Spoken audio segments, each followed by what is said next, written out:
నమస్తే, welcome to STV news. ముందుగా headlines చూద్దాం.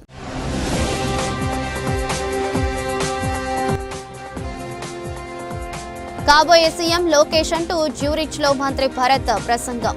మండిపడిన చంద్రబాబు.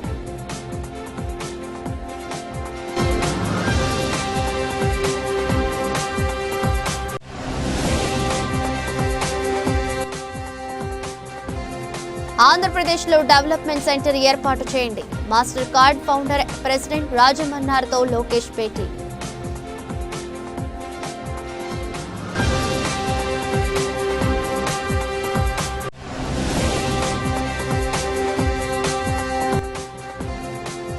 దావోస్లో ముఖ్యమంత్రి చంద్రబాబు నాయుడు పర్యటన. ప్రపంచ దిగ్గజ కంపెనీల అధిపతులతో రెండో రోజు వరుస సమావేశం.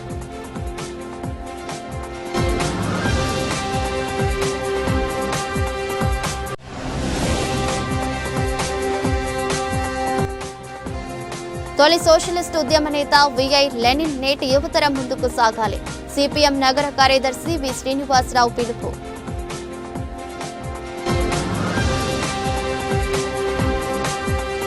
దావోస్ లో ముఖ్యమంత్రి చంద్రబాబు నాయుడు పర్యటన కొనసాగుతుంది. వరల్డ్ ఎకనామిక్ ఫోరం సదస్సులో ప్రపంచ దిగ్గజ కంపెనీల అధిపతులతో రెండో రోజు వరుస సమావేశాల్లో పాల్గొనున్నారు. ముఖ్యమంత్రి దాదాపు 15కు పైగా సమావేశాల్లో వివిధ సంస్థల ప్రతినిధులతో చంద్రబాబు ముఖాముఖి భేటీలు నిర్వహించనున్నారు. Green hydrogen, green manufacturing, next petrol chemical hub, energy transition, blue economy సదస్సులు, రౌండ్ టేబుల్ సమావేశాలకు చంద్రబాబు హాజరు కానున్నారు. Singapore deputy prime minister Gan Kim Yong, UAE economy మినిస్టర్తోనూ ఈరోజు సీఎం భేటీ కానున్నారు. Welspun chairman BK Goenka, LG Chem CEO Shin Hak Cheol, Carlsberg CEO Jacob Aarup Andersen, Tata Sons and Tata Group chairman Natarajan Chandrasekaran, Walmart president CEO Kath McLay, Cisco CEO Chuck Robbins, Cognizant CEO Ravikumar తదితరులతో పెట్టుబడులపై చర్చించనున్నారు.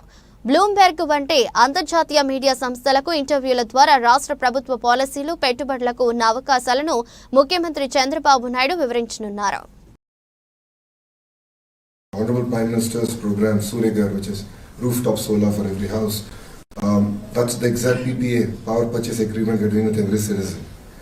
And I think that's one of the simple mechanisms that we can create the incentive structure for greater adoption. To be fair, India is seen, and for every country to really become a developed nation, low cost of energy is going to be critical. So between solar, wind and pump storage, as of today, I don't know PSPA where it will be in next 5 years, currently is viable. So at about 4 and 5 rupees a unit in Indian rupees, it actually makes sense. So I think tying the entire incentive structure, I think is going to be very, very critical in that sense. Coming to your point, yes, I think a lot of promises have been made.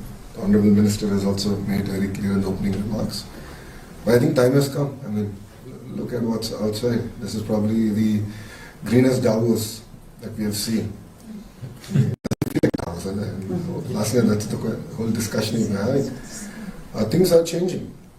So we have to adapt to it. Otherwise, we will have tougher challenges. And look at natural calamities is going up. And insurance companies are running out of money. So we have to translate. So I think politicians are to be partially blamed for it. Creating the vibrant ecosystem to enable it. So for me, what's exciting is mind to energy, and capturing the entire value of the ecosystem and understanding the role of human resource development, the role of real-time governance in the entire ecosystem. That I believe can enable India to leapfrog as a nation. Because we don't have a lot of the legacy issues that other countries have. So we never went through a personal computing phase. So we just went to the smartphone phase. So I think this, even in energy, there's a potential to leapfrog. Our grids can be far more robust. And Government of India mindfully is spending substantial amount of money building the entire grid connectivity. And so I think that should solve both sides of the coin. I just want to say that adaptation is on the agenda. And for example, one of the outcomes of also COP27 was the Loss and Damage Fund, realizing that desertification and what's happening, because that's in sub-Saharan Africa mainly. But one important aspect is dialogue among countries, and also showing success cases where adaptation was taken as a focus, and there were alternative financing tools, like what's happening in Colombia in terms of debt swap agreements, Barbados, the same. So we need to shed light in discussions on what worked, and not just what worked, how did it work, so that can also be politicians in other areas, in other countries, with concrete examples that it's not just a promise, but it has happened elsewhere. What do I need to do to make sure and scale? So this word scaling we always hear about, but is to take a successful example and see how we can, of course not one size fits all, but problems are the same, and when one solution works, why not try to replicate given the initial conditions in the country? In terms of trust, I think that's well said, that it's everywhere, and I think the shocks that are facing us today are more frequent and bigger. And whether it's the fiscal space that is available for countries to be able to take action, which shock should I prioritize given the fiscal, the very tight fiscal space? So I mean, the credibility gap that exists can only be narrowed through better communication. And I think that's an element which there's always areas of improvement. There's no best communication. There's always scope to improve the communication. అమరావతిలో doctor BR Ambedkar విగ్రహాన్ని ఏర్పాటు చేయాలని అప్పుడే Telugu Desam party ప్రణాళిక సిద్ధం చేసిందని రాష్ట్ర మంత్రి బాల వీరాంజనేయ స్వామి తెలిపారు. వైఎస్ జగన్ సీఎం అయిన తర్వాత రాజధాని అమరావతిలో అంబేద్కర్ విగ్రహం ఏర్పాటు చేస్తే ఆ కీర్తి చంద్రబాబు నాయుడుకి వస్తుందని అకస్తో వైఎస్ జగన్ విజయవాడ నగరంలో ఏర్పాటు చేశారన్నారు. బందరోడ్డులోని 150 అడుగుల సామాజిక న్యాయ శిల్పం డాక్టర్ బిఆర్ అంబేద్కర్ స్మృతి వనాన్ని రాష్ట్ర సంక్షేమ శాఖ మంత్రి డోలా బాల వీరాంజనేయ స్వామి సెంట్రల్ నియోజకవర్గ ఎమ్మెల్యే బొండా ఉమాతో కలిసి పరిశీలించారు. ఈ సందర్భంగా మంత్రి మాట్లాడుతూ భారతదేశంలోనే ప్రథమంగా అంబేద్కర్ విగ్రహం ఏర్పాటు చేయాలని చంద్రబాబు ప్రతిపాదించారన్నారు. చంద్రబాబుకు టీడీపీ ప్రభుత్వానికి పేరు వస్తుందనే జగన్ అమరావతి నుండి విజయవాడకు అంబేద్కర్ విగ్రహాన్ని మార్చారని మంత్రి వివరించారు. ప్రజాధనం దుర్వినియోగం చేయడానికి కూటమి ప్రభుత్వం సిద్ధంగా లేదన్నారు. స్మృతి వనం పూర్తి చేసే బాధ్యత కూటమి ప్రభుత్వం తీసుకుంటుందన్నారు. తెలంగాణలో 150 కోట్లతో అంబేద్కర్ విగ్రహం నిర్మిస్తే ఆంధ్రలో 450 కోట్లు ప్రజాధనాన్ని దుర్వినియోగం చేశారని మంత్రి ఆరోపించారు. సెంట్రల్ నియోజకవర్గ ఎమ్మెల్యే రెండవ ఉమామహేశ్వర మాట్లాడుతూ చంద్రబాబు పెద్ద ఎత్తున అమరావతిలో విగ్రహ ఏర్పాటుకు అమరావతిలో డాక్టర్ బిఆర్ అంబేద్కర్ విగ్రహాన్ని చేయాలని అప్పుడే తెలుగుదేశం పార్టీ ప్రణాళిక సిద్ధం చేస్తుందని రాష్ట్ర మంత్రి బాల వీరాంజనేయ స్వామి అన్నారు. బాబాసాహెబ్ భారతరత్న బిఆర్ అంబేద్కర్ గారి స్మృతిమానాన్ని మొట్టమొదట 2014-2019లో విభజించినటువంటి ఆంధ్రప్రదేశ్లో ఆనాటి ముఖ్యమంత్రి చంద్రబాబు నాయుడు గారు అమరావతిలో ఒక స్మృతివనం పెట్టి పెద్ద ఎత్తున ఆ మహానుభావుడు మహనీయుడు మనకి స్ఫూర్తి ప్రదాత అయినటువంటి బాబాసాహెబ్ బిఆర్ అంబేద్కర్ గారి విగ్రహాన్ని పెట్టాలని చెప్పి ఆ రోజు ప్రతిపాదనలు చేయటం. అట్లాగే 2019లో తర్వాత వచ్చినటువంటి ప్రభుత్వాలు ఆ విగ్రహాన్ని అమరావతిని విచ్ఛిన్నం చేసి మరి ఇక్కడికి తీసుకొచ్చి విజయవాడ నగరంలో ఏర్పాటు చేయాలని చెప్పి ప్రతిపాదనలు పెడతాం. దీంట్లో అనేకమైనటువంటి ఎలిగేషన్స్, అప్పుడు బిఆర్ అంబేద్కర్ గారి విగ్రహాన్ని కూడా వదలకుండా అవినీతి జరిగిందని చెప్పి ఆ రోజు మరి అంబేద్కర్ అభిమానులు కానీ అంబేద్కర్ భావజాలం గల వాళ్ళు కానీ అనేక రకాలుగా మీడియాలో వార్తలు వచ్చినాయి. తర్వాత ఈ ప్రభుత్వం వచ్చినాక మహనీయుని విగ్రహాన్ని, ఈ స్మృతివనాన్ని అద్భుత రీతిలో తీర్చిదిద్దడానికి చంద్రబాబు నాయుడు గారి ప్రభుత్వం, కూటమి ప్రభుత్వం సంసిద్ధత వ్యక్తం చేయటమే కాకుండా ఇవాళ గౌరవ మంత్రివర్యులు మరి బాల వీరాంజనేయ స్వామి గారిని ఇక్కడికి పంపించి పూర్తిగా స్టడీ చేసి దీని మీద ఒక స్పెషల్ రివ్యూని కూడా పెట్టి ఏమేమి పనులు ఇంకా కొరవున్నాయి, బ్యాలెన్స్ వర్కులు ఏమేమి ఉన్నాయి, దీన్ని ఏ విధంగా భవిష్యత్ తరాలకి మీ అందరికీ తెలిసిన విషయమే. భారతరత్న డాక్టర్ బిఆర్ అంబేద్కర్ గారి 125వ జన్మదినం సందర్భంగా ఆ రోజు ఉమ్మడి రాష్ట్రంలో హైదరాబాద్లో ఉన్నటువంటి అసెంబ్లీలో మా నాయకుడు మన ప్రీతం ముఖ్యమంత్రి చంద్రబాబు నాయుడు గారు ప్రకటన చేయటం, భారతదేశంలోనే మొట్టమొదటిసారిగా ఈ ఆంధ్రప్రదేశ్లో ఈ విగ్రహాన్ని మేము ఏర్పాటు చేస్తామని ప్రకటించినటువంటి వ్యక్తి మన చంద్రబాబు నాయుడు గారు, మన ముఖ్యమంత్రి. దానికి కంటిన్యూషన్గా అమరావతిలో భూమిని కేటాయింపు చేసి నిధులు కేటాయించి పనులు మొదలుపెట్టడం జరిగింది. తర్వాత మా ప్రభుత్వం ఎన్నికల తర్వాత కొత్త ప్రభుత్వం రావడం జరిగింది. వాళ్ళకి ముందున్నటువంటి ముఖ్యమంత్రి చంద్రబాబు నాయుడుకి ఎటువంటి మంచి పేరు రాకూడదు, ఒక దురుద్దేశం, కుట్ర. ఆ రోజు అమరావతి తీసుకున్నా, పోలవరం తీసుకున్నా, ఈ అంబేద్కర్ స్మృతివనం తీసుకున్నా, గ్రామాల్లో చాలా అభివృద్ధి కార్యక్రమాలు అవి ఏవి కూడా ఏ బిల్డింగ్స్ని కూడా పూర్తి చేయకుండా నిర్లక్ష్యంగా నిరుపయోగంగా పెట్టడం అలవాటు అయిపోయింది. దానిలో భాగంగా అక్కడ ఉన్న అమరావతి స్మృతివనాన్ని తీసేసి అవి పూర్తి చేస్తే చంద్రబాబు నాయుడు గారికి పేరు ప్రతిష్ట వస్తాయనేటువంటి ఒక కుట్ర కోణంతో, దురహంకారంతో ఆ ప్లేస్ నుంచి ఇక్కడ మార్చడం జరిగింది. ఈ కార్యక్రమం ఇది పూర్తి చేశారు. చేసిన తర్వాత ఎన్నికల ముందు హడావుడిగా ఆ రోజు ప్రజా సంఘాలు అందరూ కూడా ఓపెనింగ్ అప్పుడు కూడా ఆక్షేపణ తెలియజేసినప్పుడు కూడాను తను ఓపెన్ చేశారు. ఇప్పుడు చూస్తే వర్క్ చాలా పెండింగ్ ఉంది. ఎందుకు హడావుడిగా ఓపెన్ చేశారో మా జిల్లాలో కూడా చూసుకుంటే వెలుగొండ ప్రాజెక్టు కూడా అలాగే పూర్తి కాకుండానే జాతికి అంకితం అని చెప్తారు. ఇటువంటి ఫేక్ స్టంట్స్కి వాళ్ళు కూటమి ప్రభుత్వం ఏర్పడిన తర్వాత సాంఘిక సంక్షేమ శాఖ మంత్రి ఆల వీరాంజనేయులు గారు విజయవాడ నగరంలో ప్రతిష్టాత్మకంగా నిర్మించినటువంటి అంబేద్కర్ స్టాచ్యూ ఇక్కడ విచ్చేసి స్థానిక శాసనసభ్యులు బోండా ఉమేశ్వర గారి ఆధ్వర్యంలో మరి 23వ డివిజన్ మా డివిజన్లో ఉన్నటువంటి అంబేద్కర్ స్మృతి భవనానికి విచ్చేసినందుకు మంత్రి గారికి, ఎమ్మెల్యే గారికి కృతజ్ఞతలు తెలియజేసుకుంటూ, వారితో పాటు మేమందరం కూడా ఇక్కడ క్షుణ్ణంగా పరిశీలించాము. ఏ పనులు పూర్తయినాయి, ఏ పనులు పూర్తి అవ్వలేదని పరిశీలిస్తే నాణ్యత లోపం ఉన్నటువంటి పనులు కూడా చాలా ఉన్నాయి. ఊడిపోయిన చెక్కలు కనపడ్డాయి, తాత్కాలికంగా నిర్మించినటువంటి నిర్మాణాలు కనపడ్డాయి.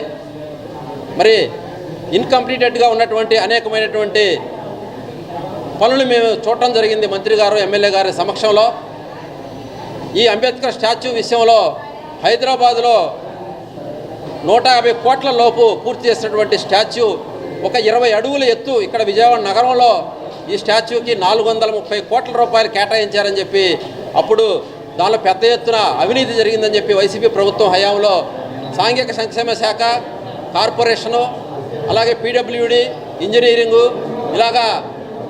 అలాగే రోజా గారు పర్యాటక శాఖ మంత్రి రావెల కిషోర్, ఆయన అప్పుడు సాంఘిక సంక్షేమ శాఖ మంత్రిగా ఉన్నారు. వీళ్ళందరూ కలిసి చాలా పెద్ద ఎత్తున అవినీతికి పాల్పడి విగ్రహం విషయంలో అంబేద్కర్ గారంటేనే అవినీతిని పారదోలేటువంటి మహనీయుడు, అవినీతిని కూకట వేలతో పగిలించేటటువంటి అంబేద్కర్ గారు ఆయన స్టాచ్యూ విషయంలోనే అప్పుడు వైసీపీ ప్రభుత్వం అవినీతికి పాల్పడిందని చెప్పి మరి రాష్ట్రంలో ప్రజలందరూ కూడా గమనించడం, మేము కూడా అప్పట్లో ప్రజలందరూ విస్మయం చెందారు. 430 కోట్లు దీనికి ఖర్చు అవుతుందా అని చెప్పి. మరి అంత అవినీతికి పాల్పడినటువంటి వైసీపీ ప్రభుత్వం మీద ఖచ్చితంగా తెలుగుదేశం ప్రభుత్వం చర్యలు తీసుకుంటుంది. తొలి సోషలిస్ట్ ఉద్యమ నేత విఐ లెనిన్ నేటి యువతరం ముందుకు సాగాలని సిపిఎం నగర కార్యదర్శి వి శ్రీనివాసరావు పిలుపునిచ్చారు. దోపిడీ వ్యవస్థ వల్ల అన్ని వర్గాలు నష్టపోతున్నాయన్నారు. దోపిడీ వ్యవస్థను అరికట్టవలసిన కేంద్ర రాష్ట్ర ప్రభుత్వాలు వారికి ఉడిగం చేస్తున్నాయన్నారు. సోషలిస్ట్ ఉద్యమ నేత ఐవి లెనిన్ 100వ వర్ధంతి సభ లెనిన్ సెంటర్లో జరిగింది. పలువురు నేతలు విఐ ఘనంగా నివాళులర్పించారు. సిపిఎం రాష్ట్ర కార్యదర్శి వి శ్రీనివాసరావు మాట్లాడుతూ నేటి యువతరం సోషలిస్ట్ ఉద్యమ నేత లెనిన్ బాటలో ముందుకు సాగాలని పిలుపునిచ్చారు. దోపిడీ వ్యవస్థను అరికట్టవలసిన కేంద్ర రాష్ట్ర ప్రభుత్వాలు ప్రస్తుతం వారికి ఉడిగం చేస్తున్నాయన్నారు. ఈ విధానం వల్ల దేశం అభివృద్ధి చెందకు పోగా అన్ని వ్యవస్థలు నాశనం అయిపోతాయని ఆందోళన వ్యక్తం చేశారు. ఈ విధానం వల్ల యువతకు ఉపాధి కల్పన లేకపోతుందన్నారు. బడా పెట్టుబడులదారులకు కేంద్ర రాష్ట్ర ప్రభుత్వాలు అన్ని వ్యవస్థలను అప్పజెప్పుతుందన్నారు. రాష్ట్ర ప్రజలను ఎన్డీఏ కూటమి మోసం చేసి అధికారంలోకి వచ్చిందన్నారు. విగ్రహాల కమిటీ చైర్మన్ జమీందార్ మాట్లాడుతూ విజయవాడ నగరంలో ఇలాంటి విగ్రహాలు ఏర్పాటు చేయడం వెనుక ఆ నేతల స్ఫూర్తిని నేటి యువతరం ఆదర్శంగా ముందుకు సాగాలన్నారు. పెట్టుబడి మీద యుద్ధం ప్రకటించి 107 సంవత్సరాల క్రితం విజయం సాధించినటువంటి లెనిన్ శతవర్ధంతిని ఈరోజు జరుపుకుంటున్నాము. ఆయన జీవించింది 54 సంవత్సరాలు అయినా సరే ప్రపంచానికి ఆదర్శంగా ఒక నూతన వ్యవస్థ, యువతరం యొక్క భవిష్యత్తుకి గ్యారెంటీ ఇచ్చేటువంటి ఒక వ్యవస్థ, సోషలిస్ట్ వ్యవస్థను ఆయన నిర్మించి ప్రపంచానికి స్ఫూర్తిని ఇచ్చాడు. ఆ స్ఫూర్తితోనే భారతదేశంలో కూడా మనం స్వతంత్రం కోసం పోరాడి బ్రిటిష్ వాళ్ళని వెళ్ళగొట్టుకొని ఈరోజు 75 సంవత్సరాల పోటీ స్వతంత్రాన్ని అనుభవిస్తున్నాం. కానీ గత 10 సంవత్సరాలుగా ఈ పెట్టుబడి ఇష్టానుసారం పేటరేగిపోతూ అన్ని రాష్ట్రాలని కబళిస్తూ ఉన్నది. అదానీ లాంటి వాళ్ళు మార్కెట్ల విస్తరణ కోసం అశ్వమేధయాగం చేస్తూ పోర్టులు, హైవేలు, ఎయిర్పోర్ట్లు, రోడ్లు, మైనింగ్ మొత్తాన్ని కబళిస్తూ ఉంటే మోడీ, అమిత్ షాలు ఇద్దరు కూడా దాని కాపలాదారులుగా ఎవరైతే ప్రజలు తమ ఆస్తుల్ని, ఆదాయాల్ని కాపాడుకోవడం ముందుకు వస్తున్నారో వాళ్ళందరి మీద, ఆ వర్గాల మీద దాడులు నిరంకుశంగా అణిచివేయటం, కేసులు, ఈ రకమైనటువంటి ఒక ఆధిపత్య ధోరణితోటి ఈరోజు మోడీ, అమిత్ షా పరిపాలన సాగుతున్నది. ఇలాంటి పెట్టుబడి యొక్క అప్రజాస్వామిక చర్యలకు వ్యతిరేకంగా ఈరోజు ప్రజాస్వామ్యాన్ని బలపరచుకోవడానికి, మన రాజ్యాంగాన్ని కాపాడుకొని ప్రజలందరికీ సమాన హక్కులు ఇచ్చేటువంటి, అసమానతలు లేనటువంటి ఒక సోషలిస్ట్ సమాజాన్ని సాధించుకోవడానికి లెనిన్ యొక్క సిద్ధాంతాలు, ఆయన బోధనలు మనకు స్ఫూర్తినిస్తాయి. యువతరం ఈ సోషలిస్టు భావాలతోటి ఈరోజు ముందుకు వస్తే తప్ప క్రమంగా మన దేశంలో యువతరంలో కార్ల్ మార్క్స్, లెనిన్, ఎంగిల్స్ విగ్రహాల కమిటీ కన్వీనర్ని. విజయవాడ నగరంలో ఈ విగ్రహాలు ఉండటం భారతదేశంలోనే ఒక పెద్ద అదృష్టంగా భావించాలి. పెద్దలు చుక్కుపల్లి పిచ్చయ్య గారు, టి వెంకటేశ్వరరావు గారు లాంటి వారి అందరి సహకారంతో ఈ నగరంలో ఈ విగ్రహాలు ప్రతిష్ఠించడం జరిగింది. ఈరోజు లెనిన్ యొక్క వర్ధంతి 101వ వర్ధంతి. గత సంవత్సరం నుంచి 100వ వర్ధంతి నుంచి ఇప్పటి వరకు కూడా మనం ఏంటంటే ఇక్కడ సమావేశాలు నిర్వహించుకుంటున్నాం. లెనిన్ వర్ధంతిని ఘనంగా జరుపుకుంటున్నాం. థియరిటికల్గా అనేక సదస్సులు కూడా నిర్వహించాం విజయవాడ నగరంలో. సో వామపక్షాలకి పురిటిగడ్డ అయినటువంటి విజయవాడ నగరంలో ఈ కార్యక్రమం చేయటం ప్రపంచ కమ్యూనిస్ట్ ఉద్యమానికి ఒక స్ఫూర్తిగా మేము భావిస్తున్నాం. వచ్చిన వారందరికీ కూడా ధన్యవాదాలు తెలియజేస్తాం. Mastercard health care business founder, president, marketing chief రాజమన్నార్తో రాష్ట్ర ఐటీ ఎలక్ట్రానిక్ శాఖల మంత్రి నారా లోకేష్ దావోస్ బెల్వెడేర్లో భేటీ అయ్యారు. ఈ సందర్భంగా మంత్రి లోకేష్ మాట్లాడుతూ ఆంధ్రప్రదేశ్లో ఇప్పటికే ఉన్న టాలెంట్ పూల్ను దృష్టిలో ఉంచుకొని ఏపీలో డెవలప్మెంట్ సెంటర్ ఏర్పాటు చేయండి. దీని ద్వారా దక్షిణాదిలో మాస్టర్ కార్డ్ కార్యకలాపాలను విస్తరించే అవకాశం ఉందన్నారు. మాస్టర్ కార్డ్ కంపెనీ ప్రాధాన్యత అయిన ఫిన్టెక్ అనుగుణంగా ఏపీలో ఐటీ వర్క్ ఫోర్స్ను తయారు చేయడానికి నైపుణ్యాభివృద్ధి కార్యక్రమాలకు సహకరించాలని కోరారు. Master card health care marketing chief Rajamannar మాట్లాడుతూ మాస్టర్ కార్డ్ సంస్థ 2024 పూణేలో అత్యాధునిక టెక్ హబ్ ను ప్రారంభించిందని, అక్కడ 6,000 మంది సాంకేతిక నిపుణులు పనిచేస్తున్నారని తెలిపారు.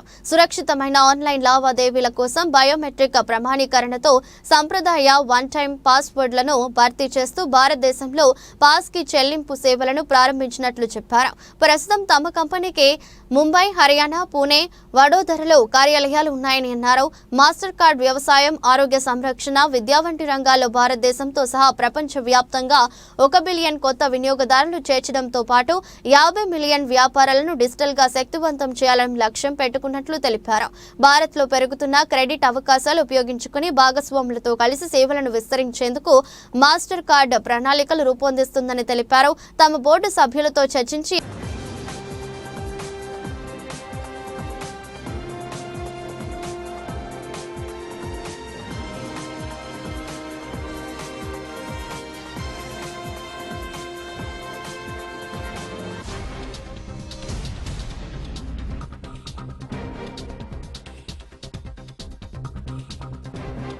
పార్టీ కోసం పనిచేసిన ప్రతి ఒక్కరిని పార్టీ గుర్తించి ప్రాధాన్యతనిస్తుందని భారతీయ జనతా పార్టీ అధ్యక్షురాలు దగ్గుపాటి పురంధేశ్వరి తెలిపారు. భారతీయ జనతా పార్టీ ఎన్టీఆర్ జిల్లా అధ్యక్షునిగా అడ్డూరి శ్రీరామ్ ఎన్నుకోవడం జరిగింది. నగరంలోని జనతా పార్టీ కార్యాలయంలో జరిగిన సమావేశంలో పార్టీ ఎన్టీఆర్ జిల్లా అధ్యక్ష ఎన్నిక నిర్వహించారు. అడ్డూరు శ్రీరామ్ ను అధ్యక్షునిగా ఏకగ్రీవంగా ఎన్నుకోవడం జరిగింది. భారతీయ జనతా పార్టీ ప్రతి 3 సంవత్సరాలకు ఒకసారి సంస్థాగత ఎన్నికలు నిర్వహించుకోవడం జరుగుతుంది. ఎన్టీఆర్ జిల్లా పార్టీ అధ్యక్షునిగా ఎన్నిక నిర్వహించడం జరిగింది. అధ్యక్ష పదవిని 15 మంది వరకు ఆశించారు. పార్టీ నాయకత్వం అభిప్రాయ సేకరణ జరిపింది. అందరి అభిప్రాయం మేరకు జిల్లా అధ్యక్షునిగా అడ్డూరు శ్రీరామ్ ఏకగ్రీవంగా ఎన్నుకున్నారు. పార్టీ నాయకులు ప్రకటించారు. ఈ సందర్భంగా పార్టీ రాష్ట్ర అధ్యక్షురాలు పురంధేశ్వరి మాట్లాడుతూ అధ్యక్ష ఎన్నిక వ్యవహారాల్లో కార్యకర్తలు పలువురు నాయకుల అభిప్రాయం తీసుకోవడం జరిగిందని తెలిపారు. పార్టీని బలోపేతం చేయడంలో శ్రీరామ్ పనితీరును పార్టీ గుర్తించిందని, అధ్యక్షుడు అనే భావన లేకుండా అందరినీ కలుపుకుంటూ వెళ్లాలని ఆమె తెలిపారు. శ్రీరామ్ పశ్చిమ నియోజకవర్గ ఎమ్మెల్యే అభ్యర్థిగా పోటీ చేయాలని భావించినప్పటికీ అనివార్య కారణాల వల్ల సుజనా చౌదరి పేరు ప్రస్తావించడం జరిగిందన్నారు. పశ్చిమ నియోజకవర్గం శాసనసభ్యులు సుజనా చౌదరి మాట్లాడుతూ బీజేపీలో అంతర్గత ప్రజాస్వామ్యం ఎక్కువని తెలిపారు. బీజేపీ సంస్థాగతంగా పటిష్టంగా చేయడానికి శ్రీరామ్ నాయకత్వం అవసరమన్నారు. Bharatiya Janata party Bharatiya Janata party Bharatiya Janata party ప్రతి కార్యకర్త కూడా రుణపడి ఉంటానని చెప్పి కూడా ఈ సందర్భంగా తెలియజేసుకుంటూ రానున్న రోజుల్లో అందరం కలిసి భారతీయ జనతా పార్టీని ఎన్టీఆర్ జిల్లాలోని కాషాయమయం చేసే దిశగా మనందరం ప్రయత్నిద్దాం. రాబోయే రోజుల్లోని వేలాది మందిని లక్షలాది మందిని కార్యకర్తలుగా తయారు చేసే దిశగా కూడా మనందరం కలిసి పనిచేద్దామని చెప్పి ఈ సందర్భంగా కార్యకర్తలు ఎన్టీఆర్ జిల్లా కార్యకర్తలకి నాయకులందరికీ కూడా హృదయపూర్వకంగా మనవి చేసుకుంటా ఉన్నాను. భారత్ మాతాకి. పార్టీలో అనేకమైనటువంటి బాధ్యతలు నిర్వహించి ఒక నిబద్ధత కలిగినటువంటి కార్యకర్తగా పనిచేసినటువంటి వాళ్ళకి ఎటువంటి గుర్తింపు వస్తుందో ఈరోజు మనకి అడ్డూరు శ్రీరామ్ గారే ఉదాహరణ. ఎందుకంటే ఆయన ఎక్కడ కూడా నిరుత్సాహపడకుండా మొదటి నుంచి కూడా పూర్తి సమయ కార్యకర్తగా కూడా పనిచేశారు ఆయన విజయనగరం జిల్లాలో.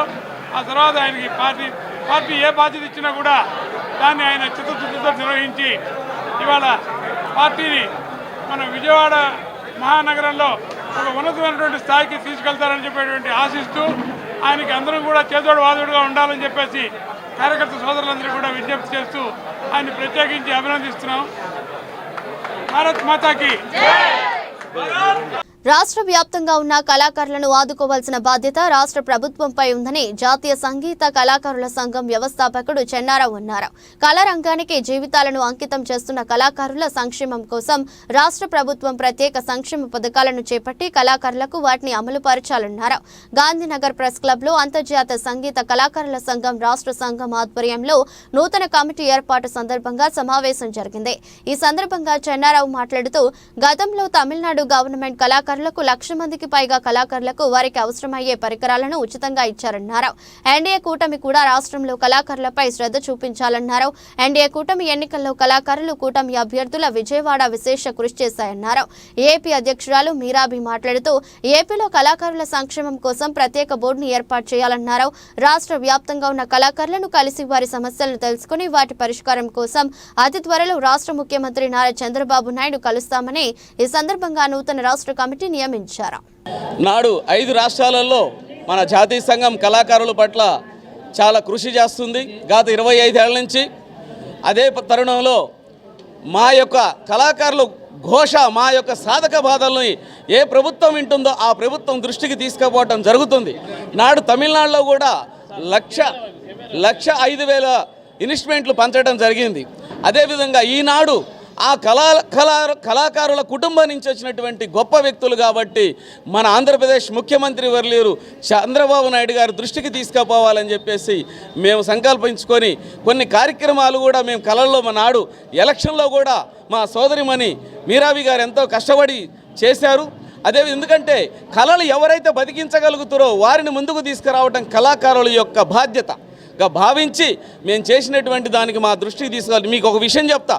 త్యాగరాజ స్వామి వారు ఏ నెలలో పుట్టారు అదే నెలలో మహానుభావుడు మన దైవ సంభూతుడైనటువంటి ఎన్టీ రామారావు గారు పుట్టడం జరిగింది.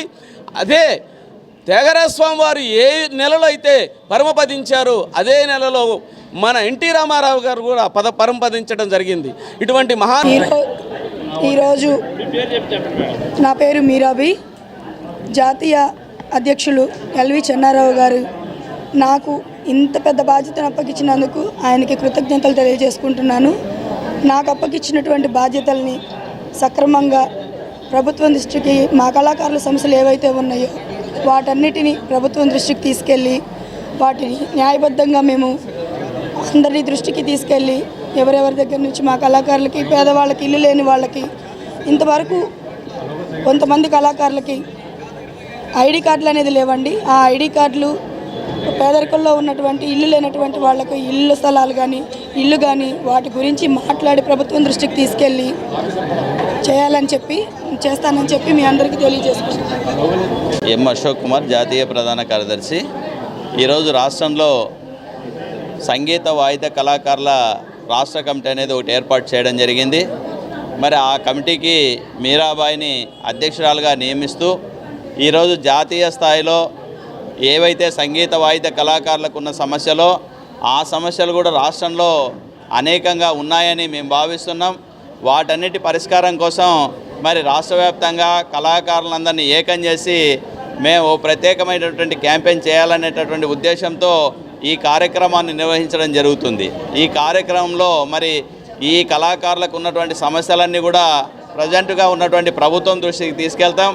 గతంలో మరి ఇప్పుడున్నటువంటి ముఖ్యమంత్రి చంద్రబాబు నాయుడు గారే 50 సంవత్సరాలు అయిపోయిన తర్వాత కళాకారులకు పెన్షన్ ఇవ్వాలని చెప్పి నిర్ణయించారు.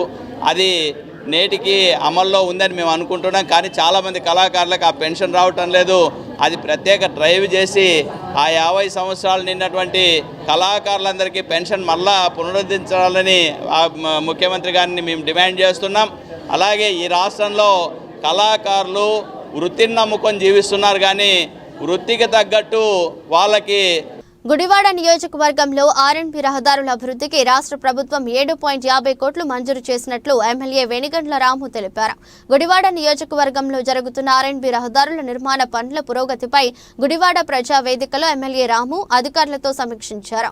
నియోజకవర్గ వ్యాప్తంగా 6.53 కోట్లతో మంజూరైన 15 వర్కుల్లో 6 వర్కులు పూర్తయినట్లు అధికారులు ఎమ్మెల్యే రాముకు తెలియజేశారు.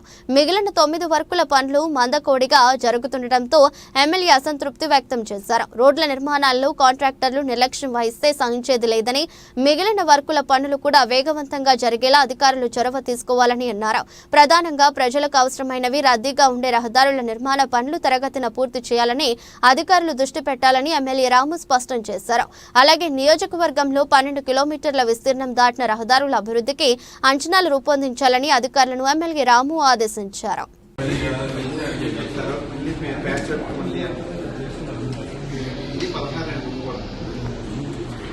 తర్వాత సార్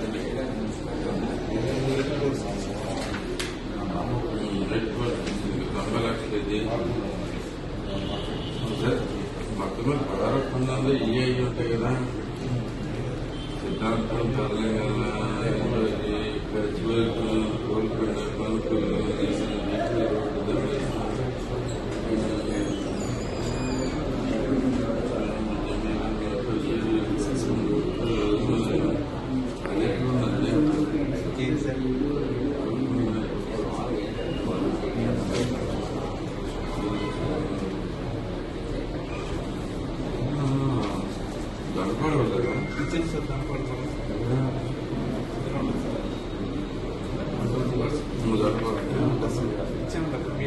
మీరు చెప్పారు సార్ అదే ఎక్కువ ఉంటుంది.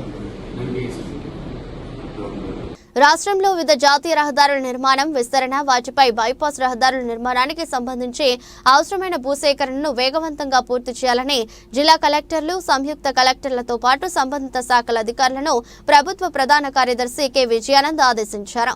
జాతీయ రహదారుల నిర్మాణం, విస్తరణ, బైపాస్ రహదారుల నిర్మాణానికి అవసరమైన భూసేకరణ, అటవీ అనుమతుల మంజూరు తదితర పెండింగ్ అంశాలపై మంగళవారం రాష్ట్ర సచివాలయం నుండి రెవెన్యూ, అటవీ, టీఆర్డీబీ, జాతీయ రహదారుల సంస్థ, ministry of road transport and highways శాఖల అధికారులతో కలిసి ఆయన జిల్లా కలెక్టర్లు, జేసీలతో వీడియో సమావేశం నిర్వహించారు. ఈ సందర్భంగా సీఎస్ మాట్లాడుతూ జాతీయ రహదారులు వంటి ప్రాధాన్య రహదారుల నిర్మాణం, విస్తరణకు అవసరమైన భూసేకరణ ప్రక్రియను వేగవంతంగా పూర్తి చేసి సంబంధిత నిర్మాణ ఏజెన్సీలకు సకాలంలో అందించే విధంగా కలెక్టర్లు, జేసీలు చర్యలు తీసుకోవాలని ఆదేశించారు.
స్విట్జర్లాండ్లోని జ్యూరిచ్లో తెలుగు కమ్యూనిటీ ఆధ్వర్యంలో నిర్వహించిన మీట్ అండ్ గ్రీట్ కార్యక్రమంలో ఏపీ పరిశ్రమల శాఖ మంత్రి టీజీ భరత్ ప్రసంగం సీఎం చంద్రబాబును ఆగ్రహానికి గురిచేసింది.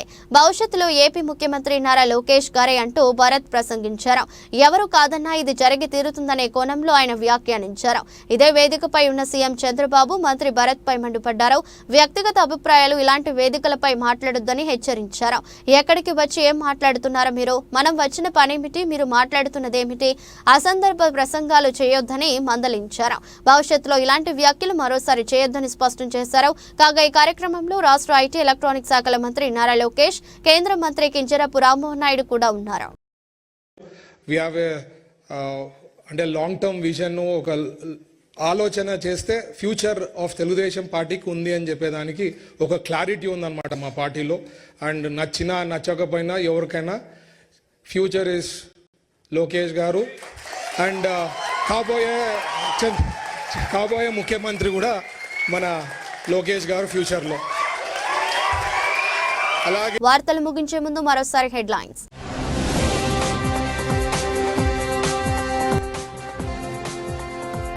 కాబోయే సీఎం లోకేష్ అంటూ జ్యూరిచ్లో మంత్రి భరత్ ప్రసంగం, మండిపడిన చంద్రబాబు.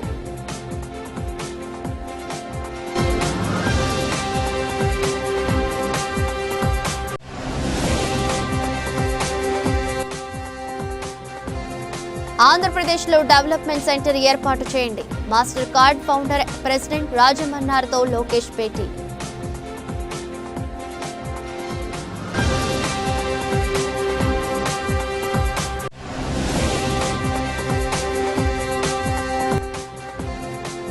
దావోస్లో ముఖ్యమంత్రి చంద్రబాబు నాయుడు పర్యటన, ప్రపంచ దిగ్గజ కంపెనీల అధిపతులతో రెండో రోజు వరుస సమావేశం.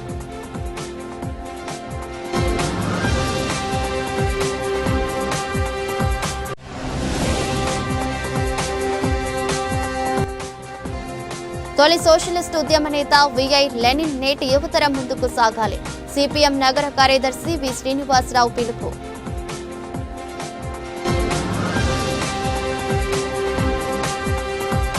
ఇది రోజు బులెటిన్. మరో బులెటిన్లో మళ్ళీ కలుద్దాం. అంతవరకు సెలవు, నమస్కారం.